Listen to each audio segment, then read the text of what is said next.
Thank you for joining us and welcome to another edition of Answers Network. I'm your host, Alan Cardoza.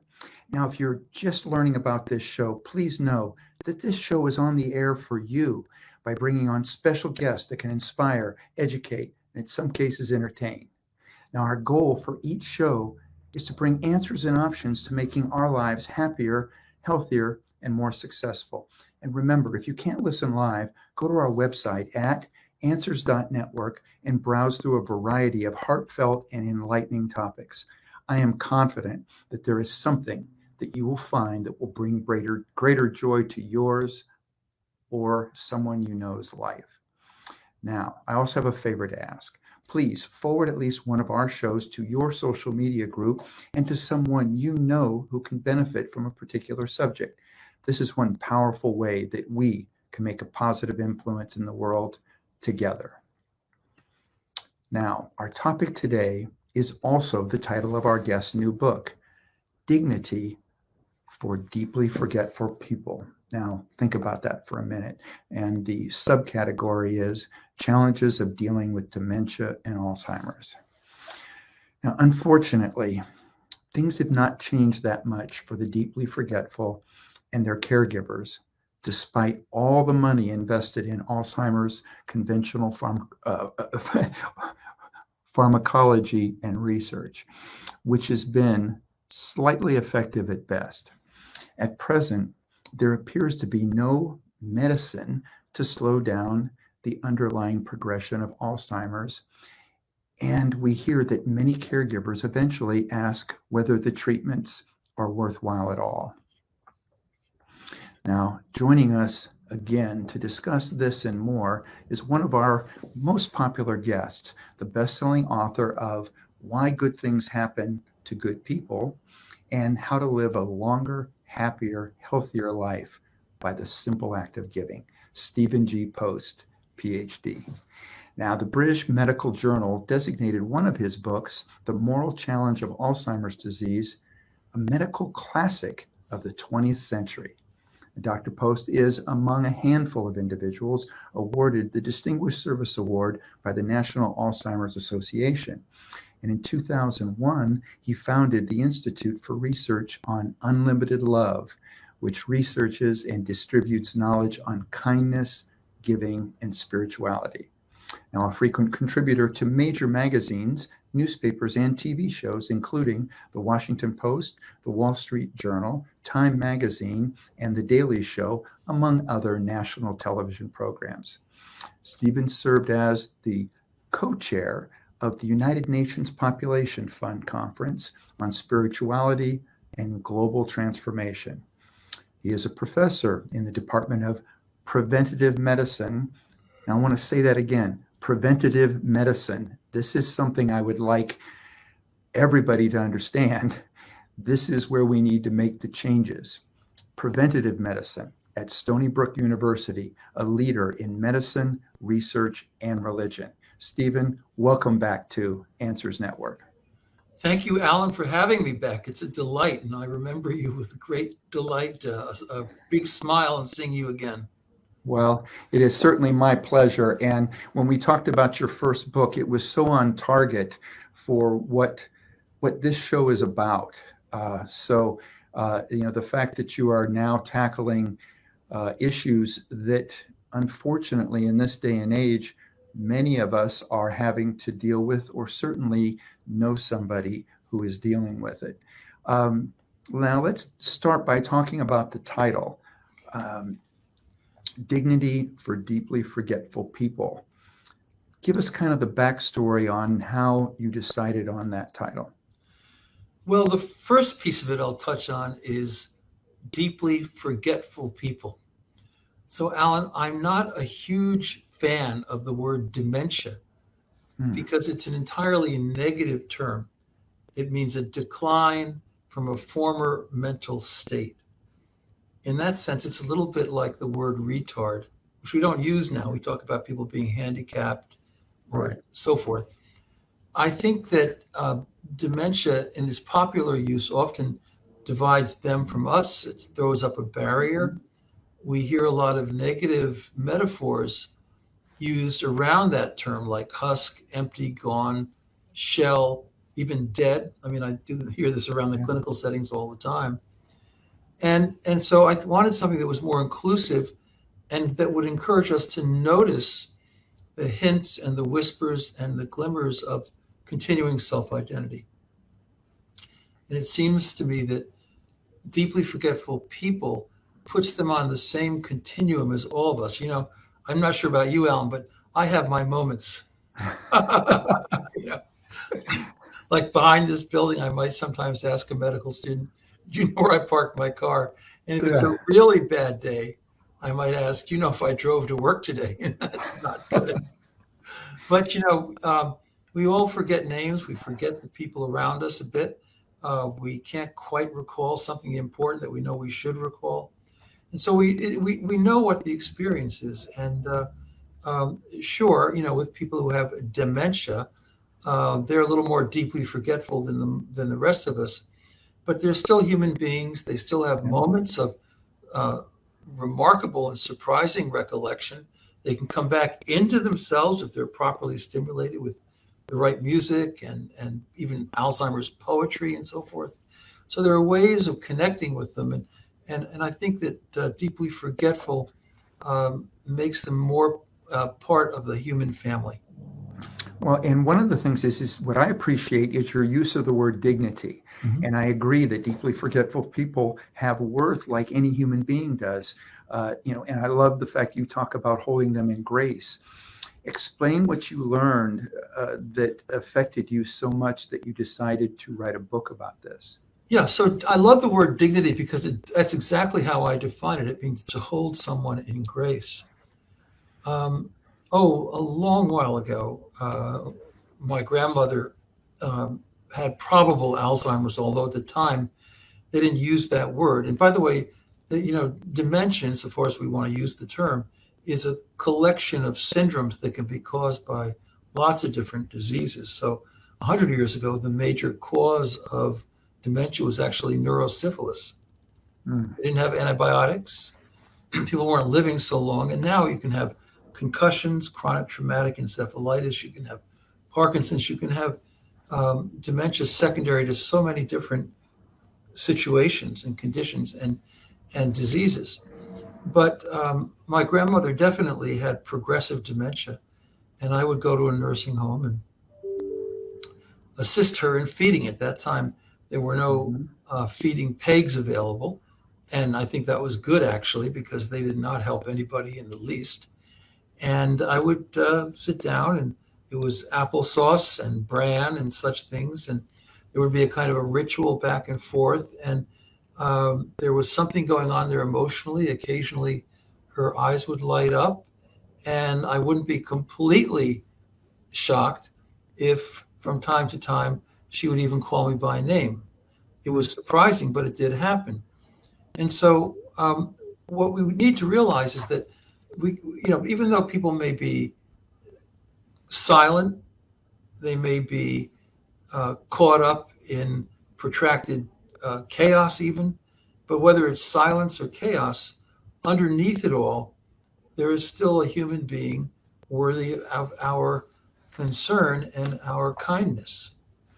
Now, you mentioned that at certain times she might call you by name. Did you find any pattern or anything that triggered uh, more memory? Was there if you went into a particular subject or if there was music going on, what are some of the things that you learned that maybe helped you realize that there is someone there and certain things can trigger it? Well, one of the things you can do is sing a song that you know your Mhm. loved one would remember from earlier in life, and you'll get some surprising responses. My grandmother was from Sheffield, England. She was an Anglican, or I guess we call that an Episcopalian here in the US. And I knew there were certain kinds of prayers that were very meaningful to her, even from childhood. And so if I uh, spoke those things, she would not always, but often enough, chime in. And in Brooklyn Heights, there's a memory disorder center. You'll get people coming in from Brooklyn uh, with their caregivers, maybe 30 or 40 people, in the period of an hour, just sitting down. And they're not communicating with one another, but you have these Alzheimer's poets who are actually pretty well trained, and they'll recite with energy and musicality some piece of poetry that particular age cohort would connect with, like Robert Frost's The Road Less Mm-hmm. Traveled. And then lo and behold, as that goes on, after a few minutes, at least half the people, but really more than that, even 70 or 80%, will begin to get somatic. They'll begin to even chime into a line or possibly a whole verse. And it's quite dramatic. You see them come Mm-hmm. back into themselves. They realize that they're alive inside, but it had to be stimulated. And then after the poets would stop, they may even be capable of a little bit of conversation with their caregivers, as long as you ask them close-ended questions, not what would you like for breakfast, but would you like omelets or post toasties, right? Right. So you have to use language in a way that engages them and doesn't put them on the defensive. But yeah, absolutely. There's so many things we can do, and we're just learning about them appropriately. But look, the person is still there. Their linear rationality may be limited, but they can be highly creative. They can respond to music, to art, to smell. They can enjoy the beautiful autumn leaves. There's a lot going on, and our job is actually there's an Alzheimer's dogs movement in Australia and Scotland, which I think is really great. And wow, do they respond to a nice, friendly, well-trained, smallish Labrador Retriever?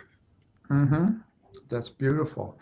And I recently had to deal with this aspect of life in recently losing my stepfather, who I was very, very close with. And we used to joke about the fact that we didn't necessarily always have a father-son. Sometimes we had a big brother, little brother relationship. And then his wife would say, and sometimes I'm not sure he's the big brother. We had a very, very wonderful relationship, and we lost him to Lewy body dementia. Yes. But one of the things that we found was that if I brought up certain stories, he was a wonderful storyteller and had an incredible memory. And she would bring him to me because she said, that I knew more of his stories. And if I started one of his stories, he would know how to finish it. And so that was one of the things. And towards the very end, he knew the people involved in the real people involved with the movie Ford versus Ferrari. And so we would play that for him, and he would start to remember, and he would talk about those people from when he was there, when all of this was going on 50 years ago. Right. But he could talk about it, and all of a sudden he was having this incredible memory, and you could see he was feeling so wonderful because that was a really important part of his life. And so we ended up playing that movie. His wife ended up playing that movie over and over for him. But she said it was very, very therapeutic for him. Well, dementia typically and sometimes just primarily affects short-term memory, the laying down of immediate memories. And so people are frustrated because they forget a name, or they can't go shopping because they can't remember what they were going to buy and so forth. But that deeper memory is oftentimes very much intact. Mm-hmm. And people can be connected with it through symbols. It could be a movie, but a symbol. So, for example, there's a great artist named Wilhelm de Kooning, who was an abstract expressionist. I'm sure his stuff is in the LA Museum. And he painted very edgy, anxious work. He was an abstract expressionist. He was diagnosed with dementia, and he stayed alive for 14 years. For 13 and a half of those years, he was in a loft in Greenwich Village, and he had an assistant. He would simply rise up sporadically and put his brush in the paint, go up to the easel, and then he would paint. Now, it wasn't the kind Mhm. of intense, angry stuff that he did in his prime. It was more like Georgia O'Keeffe and Beautiful Flowers, Mm. although they were not complicated. And there was a posthumous exhibit of his work. Some of the reviewers said, well, he was a shell of his former self. But one of them said, and I thought rightly, that, wait a minute, here's a guy who had dementia. And for 13 and a half of 14 years, he knew who he was. He was an artist. And that brush, he knew Mhm. symbolically that his identity was wrapped up in that brush and in the dungarees that he wore. He knew he was an artist, and he knew that was his story. Talk about a story. That was his narrative. And you could get to it in that way. I knew a guy in Cleveland named Clint who worked Mhm. at steel mills, and he always dressed country and western. He became deeply forgetful, and even to the very end, he clung to his cowboy hat. And it was as though he just knew that somehow his relationship with that hat was meaningful. So you gotta use symbols, music, visual stimuli to connect people with their narrative. It's very important. Now, are you familiar with the, I think it was a documentary, what it was done on Tony Bennett? Yes. Uh, I mean, and you can share more about it, but one of the most touching things to me was the fact, and I think when they're interviewing Lady Gaga and she's talking about how it's breaking her heart that she's going in for a rehearsal and he doesn't know who she is. And then he goes out on stage and they start playing the music and he turns to the other side of the stage and says, "Ladies and gentlemen, Lady Gaga," and she comes out and he knows every word of that song. He Backstage he doesn't remember who anybody is, Right. but when he was on that stage and when that music started to play, he knew everything. And to me that was so touching. And I think they also, if I remember, they had his piano player that had played with him for like Hmm. 60 years or something. And as part of his therapy, the piano player would come over and play for him, through the remaining days of his life. I just thought that was phenomenal. Oh, yeah. So, music is so powerful, and people will connect with musical material that they identify with from earlier in their lives. I mean, it might be for me, I Want to Hold Your Hand, the Beatles. It could be a lot of different things. Hmm. Um, but people will connect with deeply personal music. And there's a whole movement across the US and in Canada too, and in Europe, called Music in Memory. It's a nice website, musicinmemory.com. And it just shows how powerful this is. We've done music in memory research here at Stony Brook in the VA nursing home. These are all veterans, and if you go into this large wing of the facility, it's a big place. Very few of them are conversant in the least. But if you put on a screen, an American flag blowing in the wind, and then you have a song like "America the Beautiful" or "God Bless America," or whatever it might be, then most of these folks, they're mainly men, would stand up and salute the flag, sing a verse or maybe two or three, and then afterwards be capable of some brief conversation, which would fade. It would fade after even just a Hmm. minute or two. But it was so inspiring, Alan, for the caregivers, because when they see that experience in their loved ones, they think to themselves, my loved one, my grandmother, my grandfather, my dad, my mom, they're not gone, they're not husk, they're not dead, they're there. And what we have to do is notice it and recognize it. And that Hmm. inspires the caregivers. And when they see that, they don't succumb to, for example, the slightly higher depression rate above baseline that occurs with caregivers because they're living 36-hour days. But when they can Hmm. connect with somebody there and find it meaningful and purposeful, suddenly they're going to be a little better off. Wow. We have some questions and comments that have come in, which is interesting. We've had more questions and comments that have come in on this subject than many other subjects lately. This one reads, as with so many children of Alzheimer's patients, I had to watch my mother slowly lose her cognitive abilities and freedoms. A woman who was a force of nature, it took my heart away to see her become unable to do even the basics of caring for herself. She had a congestive heart condition, and one afternoon she lay down for a nap and passed very peacefully. She was and still is my angel who gave me the courage to go forth in life and accomplish many things, including raising 2 wonderful children.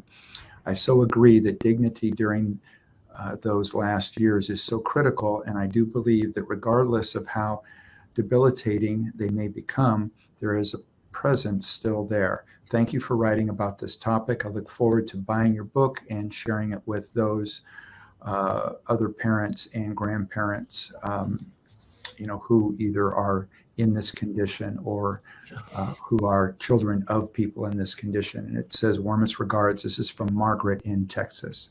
Thank you, Margaret in Texas, very much. Yeah, there's always a presence. I was talking with a wonderful old African-American pastor whose sister had recently passed away of probable Alzheimer's disease. And I asked him, Pastor, we were on the phone, I said, in those last weeks, did you think she was still there? And he said, yeah, how could I ever say she wasn't there? Maybe he was in Detroit at the time. Maybe she just went down to the train station and she had one foot already up on that train bound for glory. In other words, they could be a step ahead of us. I wrote a chapter in this book, Margaret, called Is Grandma Still There? ? And I actually wrote it in India, of all places, in Bangalore, India, at the Indian Institute for Advanced Studies. And at that conference, I was doing a talk on how we need to respect these individuals, even though their linear rationality, like means ends rationality, economically productive rationality may not be intact, but their symbolic reasoning is always there and never goes away. And there's also a mystery of the human mind that a lot of people feel goes beyond matter and brain and tissue. You can have a disease that affects the brain as an organ, but that doesn't mean that the identity is gone, that the self is no longer in existence. And so I was giving a talk about that and how we need to honor people under the principle of do no harm and beneficence, because really they have consciousness and they can still respond. They can relate to the world and to us in many different ways. They can be very emotionally intelligent. And there were probably 200 people at that conference.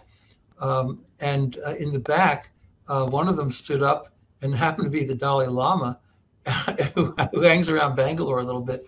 And he said, yeah, there's no reason to think less of somebody who's deeply forgetful than anyone else. And I think that's what we need to realize, that they may forget your name, they may forget certain things, but they're still there, and they're not categorically different than any of us. So bravo on your caring for your mom. It's a beautiful thing. I'm sure she really appreciated you. We're speaking with Stephen G. Post, PhD. We're talking about his latest book, Dignity for Deeply Forgetful People, Challenges of Dealing with Dementia and Alzheimer's. We're going to take a break, but if you know someone who is a caregiver that is dealing with this, contact them, let them know that they can tune in and listen to this, or you can send it to them afterwards. But I think this is something that so many people really want to learn more about. They just don't really know where to ask. So stay with us. We'll be right back. You're listening to or watching Answers Network. Founded over 30 years ago to meet the needs of families in crisis, West Shield has continually focused on resolving issues that negatively impact families and businesses.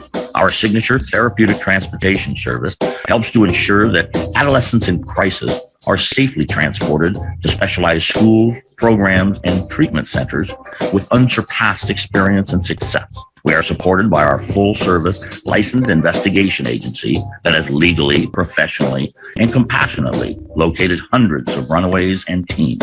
We are experienced and qualified to help, offering solutions which may include referrals to our international network of top professionals in the fields of educational consulting, psychology, psychiatry, and investigations. Simply put, West Shield Adolescent Services and West Shield Investigations are the best solutions when your family is facing a personal crisis. Call 1-800-899-8585, 24 hours a day, 7 days a week. That's 1-800-899-8585, or visit our website at westshield.com. Thank you. Right, and we're back.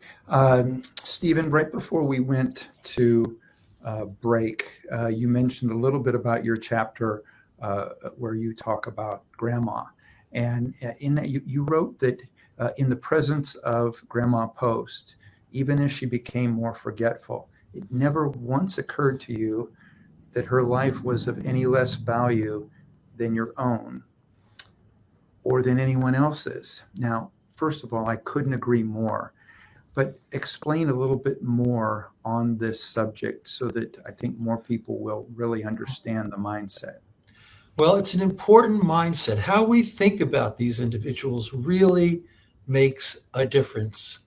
So, Alan, somewhere in the book, I talk about a program in Nazi Germany called T4, Tiergestrasse 4 in Munich. And this is when 70,000 individuals were taken out of asylums. About half of them had probable dementia, about half of them had cognitive developmental disabilities. And that's where the hypothermia experiments began. In other words, freezing people to death, allegedly to know when it would become futile to send out rescue teams into the icy waters of the North Atlantic for downed pilots or submariners. This lasted about a year, and these were not typically discriminated against groups. These were not Jews, these were not gypsies, these were not people of color, these were not gays, these were not Polish Catholics. These were, if you will, red-blooded Aryans, right? And yet what they had going against them was that they were deeply forgetful.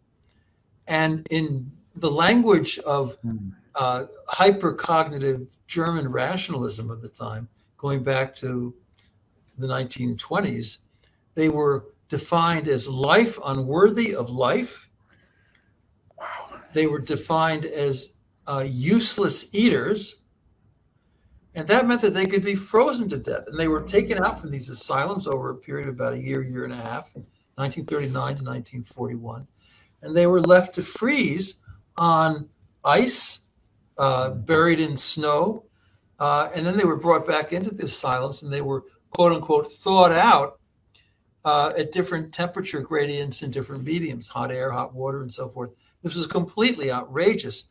But that's what can happen if we give into the idea that somehow a person's value and moral worth and dignity is simply a matter of linear rationality. Because, you know, if it is, very few of us would have long lives. You know, I mean, I say that, but that's the worst case scenario. And yet, even in America, you know, we don't see that, but we have a system where people who are caregivers generally have to spend down many of their assets to near poverty in order to qualify for public benefits for nursing home care or whatever.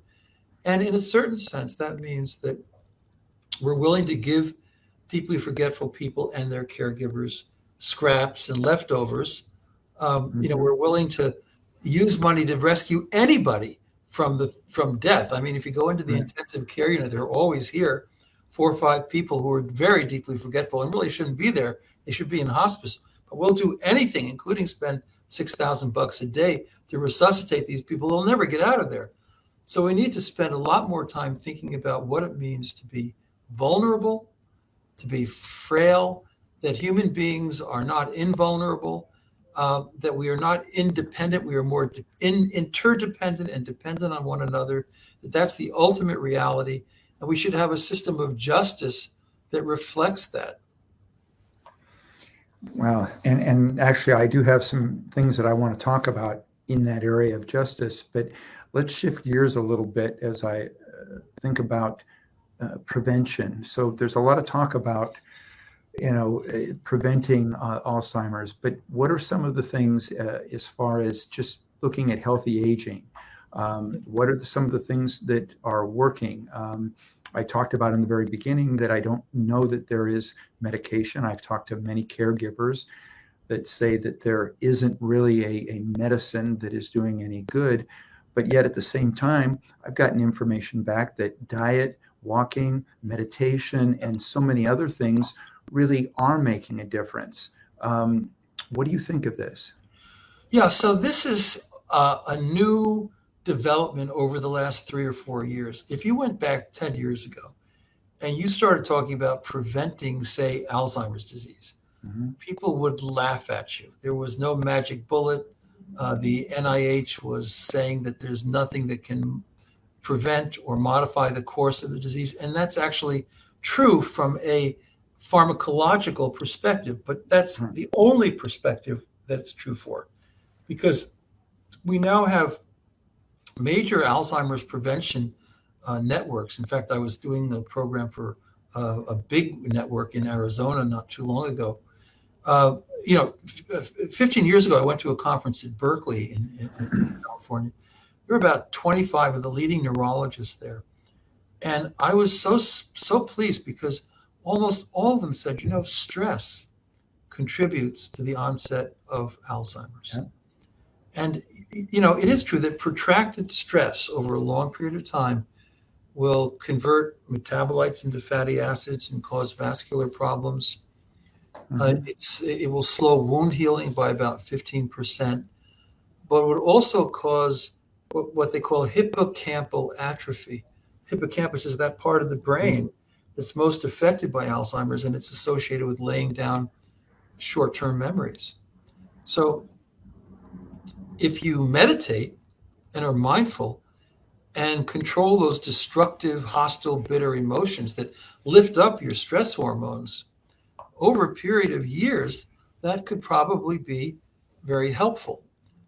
Diet is good. Vegetables are excellent, especially leafy green vegetables, things that grow above the earth, berries, tomatoes, something like a Mediterranean diet. There have been some good studies out of Columbia University that are now like 15 years old, 10 years old, showing that diet can make a difference. And also just the way we interact as a community or don't interact as a community. So, for example, African Americans in America have about twice the rate per capita of Alzheimer's disease as Caucasians. I don't know if you're aware of that, but it's very. No, I wasn't. I wasn't. But then if you go to Africa, to their indigenous contexts, there's not a problem. They don't really have Alzheimer's.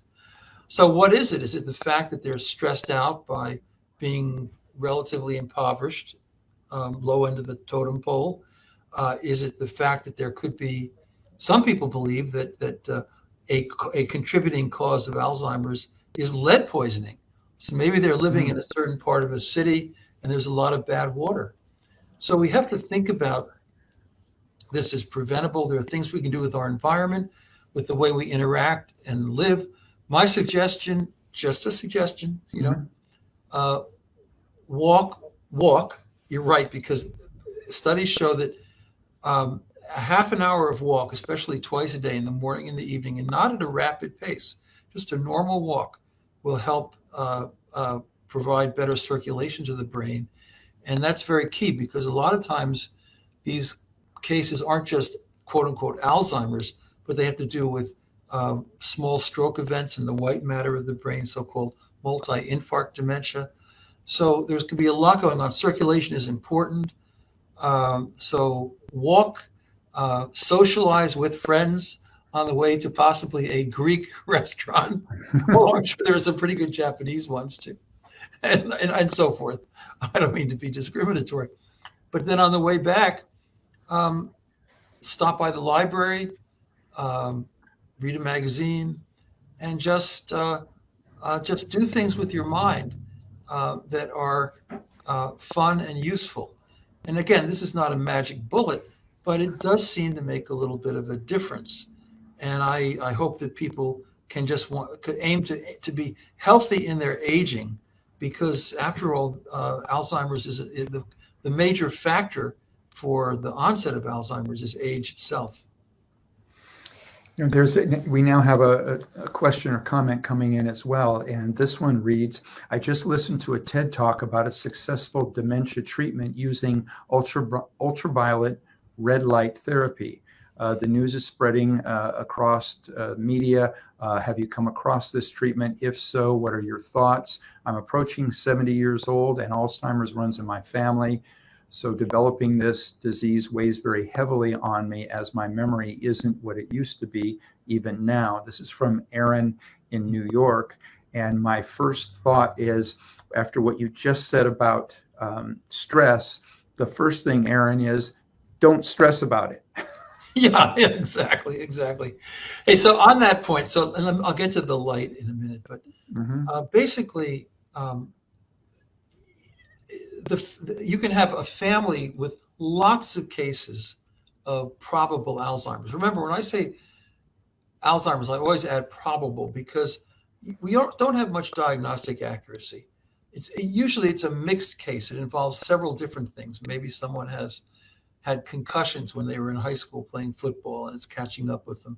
Maybe they have vascular issues. Maybe they have stroke events. Maybe they have lots of different things going on. So Alzheimer's can be a part of it, which is mainly designated by this hippocampal atrophy, this disintegration of the hippocampus. But it's a very hard thing to say that anybody has Alzheimer's alone. So it's a mixed bag. And if there are cases of deep forgetfulness in your family, Aaron, just recognize it's just your first degree relatives who make a little difference. That means a mother, a father, or a sibling. It's not a cousin over there, or somebody over there. It's a first degree, and those are your first degree relatives. If your first degree relatives have been diagnosed with probable Alzheimer's disease, that means that your risk goes up a bit. Right now, the standard risk for everybody walking down the street is about 15%, given current life expectancies. But if you have a first degree relative, your risk probably goes up to about 20, 23, 24%. But it's certainly not a sure thing. And that's what I want to say, is that there's much too much anxiety about family history. If you have a family history, yeah, it does present a little different probability, but not a whole lot. This is something that we're all dealing with, and it doesn't really matter too much what's going on with our family and our ancestry. Okay. Now, before you get to the red light therapy, I want to add to that so what I hear you saying, and what I'd like to add to is that, so if we started at 15% and you're the person who has it in their family history, let's say that brings you up to 23%. Well, not knowing for sure what the family history was in regards to what their diet was, what their exercise plan was, or anything else, but the odds are you can reduce that back down probably below the 15% by just eating a healthy diet, as you said, walking, exercising, Yes. Keeping your blood flowing, eat things that reduce inflammation so Yes. that you get plenty of blood to those areas of the head. And rather than saying, okay, I'm 70 years old, it runs in my family, and you stress at it, you're going to take it, adding the stress from 23 to 30, as opposed to saying, okay, I'm going to be proactive. I'm going to do this, this, and this, and I'm dropping it down to 10%. Would you agree? Yeah, I would agree. In general, I agree with that. I think it's the best shot we have, because, truly, I mean, the medications, I won't go into them in depth because it's too much work and no one would really get the details. But on a scale of 1 to 10, if 10 is a really good drug, like insulin is an effective drug for diabetes, we'd agree with that. Mm-hmm. What we have, and I helped do some of the research on these drugs years ago at Case Western Med School. What we have now is probably, in terms of efficacy, it's a 0.05. It's less than 1 out of 10. So, all we noticed was that very early on, some subjects had a little better attentiveness to tasks. So right now I have a cup of ice water, okay? I'm going to put it down here in front of me, and I can take a sip. Now, if I was on one of these drugs, I might have a second sip before I wandered off and forgot about it, instead of just one. But the thing is that after a few months, even that benefit would disappear because you're still on a downward course.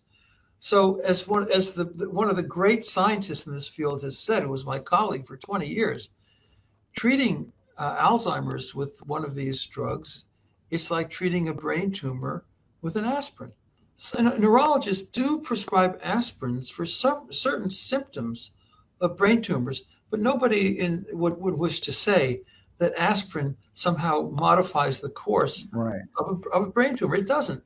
And so, it's very limited in its usefulness. Particularly, its benefits would be very early on, and the drugs we have were only approved early on by the FDA.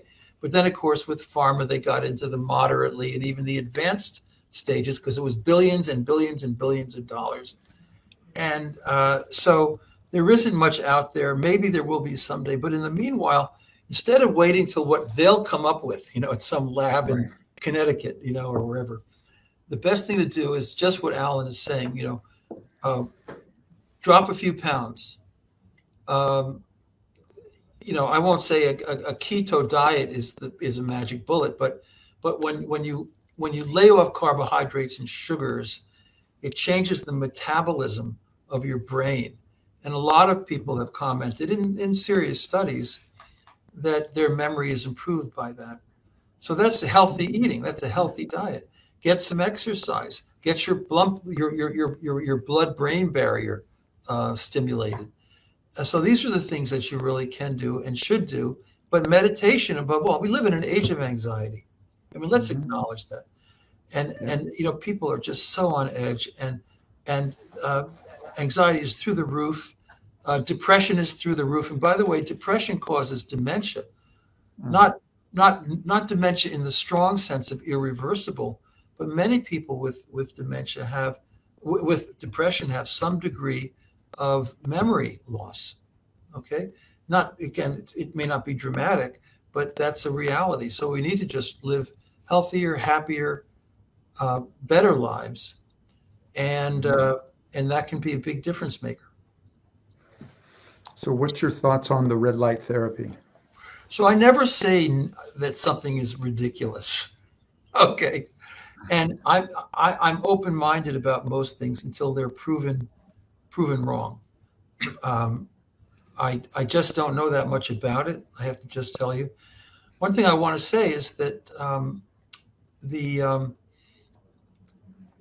progression of, say, Alzheimer's disease is not just a biological thing, like you're somehow wired for this genetically and it goes through stage 1, 2, 3.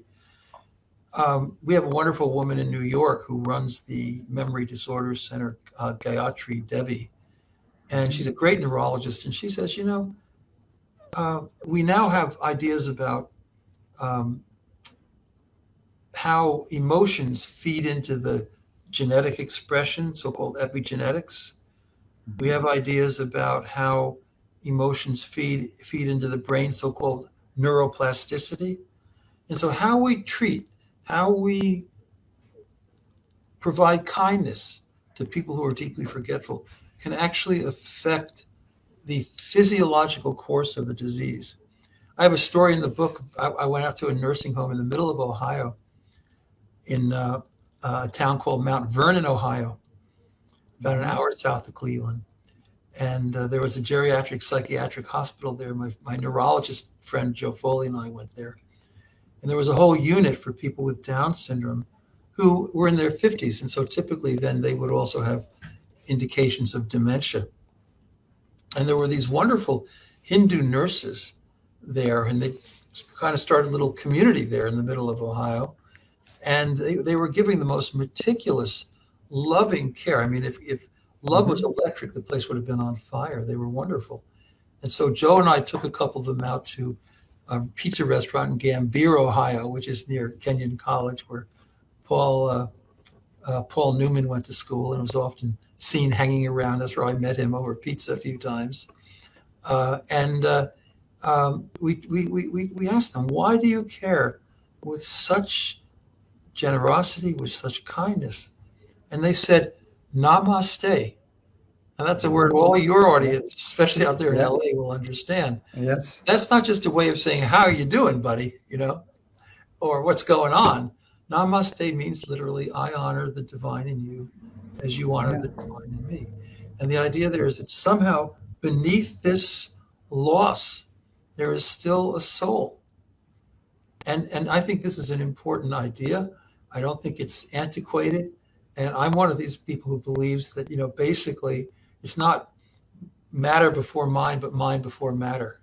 So that would make me a pretty good Hindu. But also a lot of physicists believe that now too. Yep. Well, I want to add a little bit in regards to the red light therapy thing for Aaron. And Aaron, thank you so much. And all of you, thank you for the questions that you send in. I watched that TED Talk, Aaron, and one of the things that I got from it, and I think it fits with so many different things when we start looking at our own health and longevity, and that is we are all different. And so because of that, the speaker on that was a physician, and she was referring to her husband who was dealing with dementia. It worked for him. And I don't doubt her from that standpoint that it worked for him. But that doesn't necessarily mean that it works for you or for everybody. And I think that's where sometimes people make mistakes, is that you get one treatment that seems to work for one person, and so people jump on that bandwagon, and then they're upset because it didn't work for them. So go with, again, what Stephen has said from the standpoint of the basic things that you can do, and then don't worry, just keep doing those things. Stephen, I got to thank you so much for coming on again and for writing the books that you're writing about. I think you're really kind of ahead of your time in the sense that when you're coming out with a book, it seems like it's something that we're dealing with, but you're ahead of the curve. And I want you to know how much I appreciate that and honor the fact that you touch on these subjects. And you're one of the things that we want to focus on this, which is people who are making a positive difference in the world, and you are one. So thank you so much. And you are too, Alan, and your listeners as well. Thank you very much. Well, you're very welcome. And for everybody, please be with us next Monday when we're joined by Alan Day to discuss his book, Cowboy Up: Generations of Valuable Traditions and Their Principles. And I think that if you check this one out, you'll find that it touches on a lot of things that you may not have thought about, because the title is a little bit deceiving. And please visit our archives of past interviews at answers.network, or just subscribe to the show at Apple Podcasts, iHeartRadio, Spotify, SoundCloud, Spreaker, Stitcher, and YouTube, Facebook Live. But YouTube, if you want to see us rather than just hear us, there's plenty of platforms that you can hear us on. And if you can, leave a review. Let us know how we're doing. We appreciate your input, and it helps us to bring you greater content.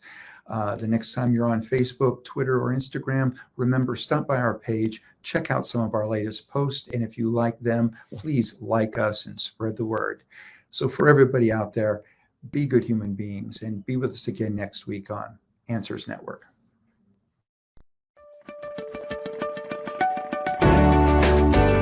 You're listening to Answers Network with Alan Cardoza, only on LA Talk Radio.